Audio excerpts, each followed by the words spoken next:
सम्मान समारोह का आयोजन किया, क्या उद्देश्य है? सम्मान समारोह का मेन उद्देश्य होता है कि जो बच्चे 2 साल मेहनत करते हैं वो आगे भी इस तरह से मेहनत करते रहें और जीवन में आगे बढ़ते रहें।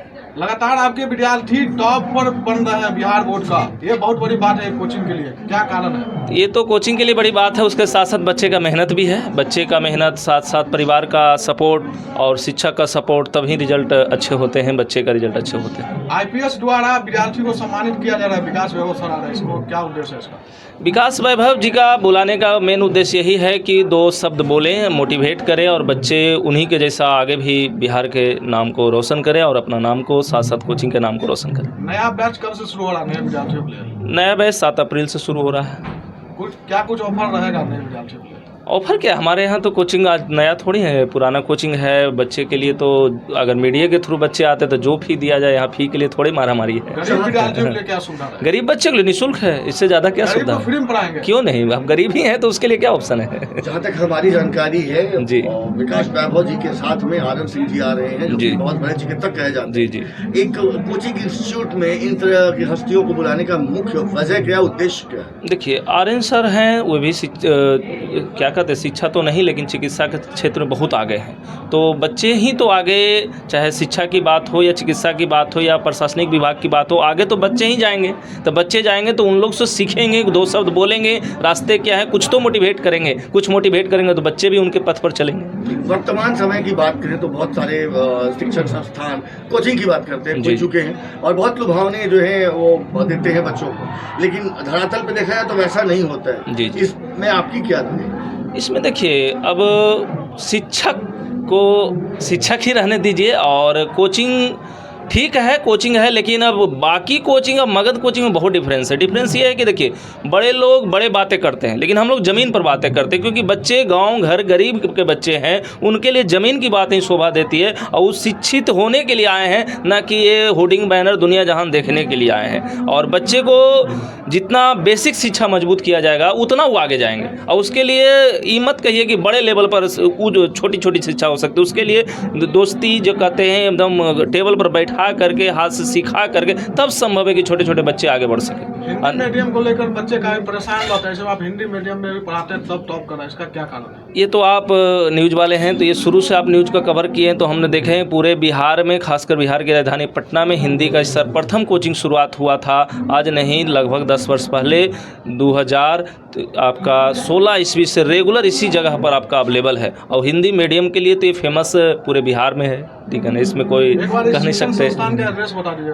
शिक्षण संस्थान Magadh science coaching, Rajendra Nagar road number 13A, काली मंदिर ग्लोबल जिम के पास, साथी बाजार समिति का जो मेन रोड है। क्या संदेश रहेगा सभी विद्यार्थी जो आज सफल हुए हैं, जो आने वाले विद्यार्थी उनके? आज जो सफल हुए उनको तो मेरा यही रहेगा प्रयास कि जितना मेहनत किए उतना और आगे करें, इसी तरह से हर बार सम्मानित होते रहें। और आने वाले जो भी जूनियर बच्चे हैं उनके लिए 11th बर्बाद नहीं करना है। 11th के साथ साथ ही 12th ठीक हो सकता है और 11th 12th एक बेस होता है। अगर 11th 12th ठीक हो गया तो शायद फ्यूचर उनका ज़रूर ठीक हो जाएगा। धन्यवाद। साइंस कोचिंग में भव्य आयोजन किया जा रहा है, उसको लेकर क्या कुछ कहिएगा?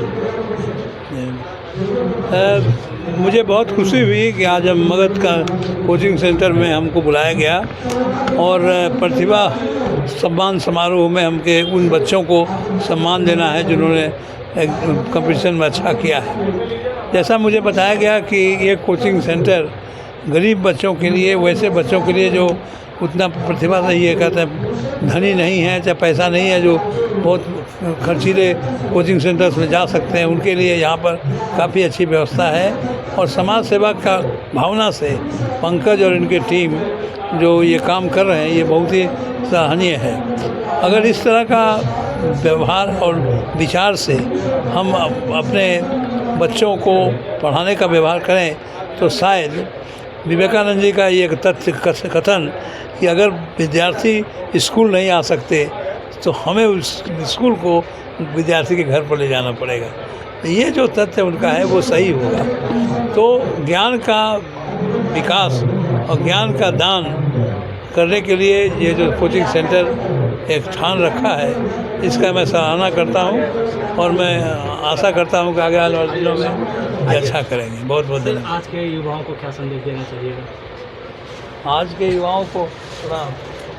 युवाओं को संदेश यही है कि सक्सेस में कोई शॉर्टकट्स नहीं होता है। सक्सेस में शॉर्टकट्स नहीं होता है, आपको मेहनत करना है तभी आप उस जगह पर पहुँच पाओगे, और मेहनत करोगे तो कभी वो निष्फल नहीं होता। यही मेरा मैसेज है। धन्यवाद सर, कुछ कहिए उसको लेकर। मैं शुभकामनाएं देने आया हूँ ऐसे बच्चों को जो अच्छा कर रहे हैं। मगध और साइंस दोनों ही चीज़ें इस रूप में जुड़ी हुई हैं कि मगध ने कभी ज़ीरो दिया था विश्व को, तो मगध और कुछ नया दे, यही मेरी शुभकामनाएं।